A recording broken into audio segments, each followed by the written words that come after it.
Hey guys, welcome to हमारी पाठशाला। और आज के इस वीडियो में हम बात करेंगे सूडो कोड्स और फ्लो चार्ट्स के बारे में। जैसा कि कुछ लोग नाम से बिल्कुल भी नहीं समझ पा रहे होंगे कि आखिरकार ये सूडो कोड्स और फ्लो चार्ट्स है क्या, पाइथन में इनका काम क्या है, तो हम उसी पे डिस्कस करेंगे आज के इस क्लास में। So let's discuss pseudo codes. तो यार, कभी आप या आपकी मम्मी जब कोई नई डिश ट्राई करने जाते हो तो आप उसकी रेसिपी बुक पहले चेक करते हो। You follow the steps and then you try to prepare your dish.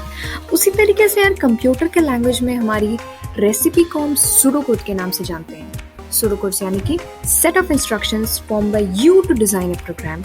आप इसको किसी भी लैंग्वेज में यूज कर सकते हो, लाइक पाइथन, जावा, सी और C++ एटसेट्रा। या कोई लैंग्वेज कंपल्शन नहीं है। सूडो कोड्स में आप क्या करते हो यार, जब भी आपको कोई प्रोग्राम डिजाइन करना होता है तो आप पहले सोचोगे दिमाग में, आप फॉर्म करोगे स्टेप्स की, पहले मैं ये करूंगा, फिर उसके बाद मैंने ये करना है, फिर मैं ये करूंगा, उसके बाद ये करूंगा।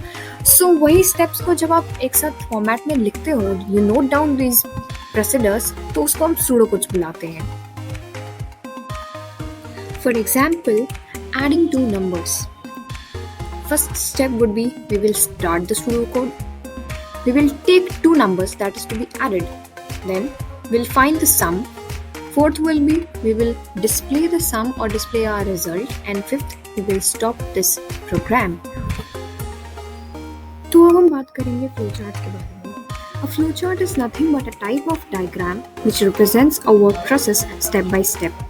कुछ नहीं, जो भी हम सूडो कोड डिजाइन करते हैं उसको जब हम एक डायग्राम के थ्रू रिप्रेजेंट करते हैं, उसके स्टेप्स को, उसके प्रोसीजर को, तो उसको हम फ्लो चार्ट कहते हैं। जैसे कि पिछला हमने एग्जांपल लिया था ऑफ एडिंग टू नंबर्स, वो हमने स्टेप्स लिखे थे। अगर उसको हम फ्लो चार्ट में कन्वर्ट करते हैं तो वो कुछ इस प्रकार होगा। Steps are same. We took start, we took input of two numbers from the user, we add them, we display the sum and then stop.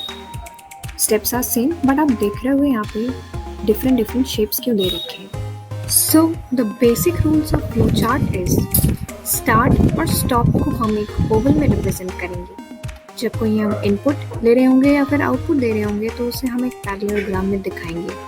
किसी प्रोसेस को हम जब डिफाइन कर रहे होंगे तो हम उसे एक रेक्टेंगल में लिखेंगे और इन सारे शेप्स को हम एक एरो डायग्राम के थ्रू ज्वाइन करेंगे। और जब हम इन सब को मिक्स करेंगे एक साथ तो कुछ इस प्रकार का फ्लोचार्ट हमें तैयार मिलेगा। Time to peace out. जाते जाते दो प्रैक्टिस क्वेश्चन भी लेते जाओ। इन दोनों को आपने सूडो कोड्स और फ्लोचार्ट्स के थ्रू रिप्रेजेंट करना है। खत्म। बाय बाय, टाटा, गुड बाय, गया।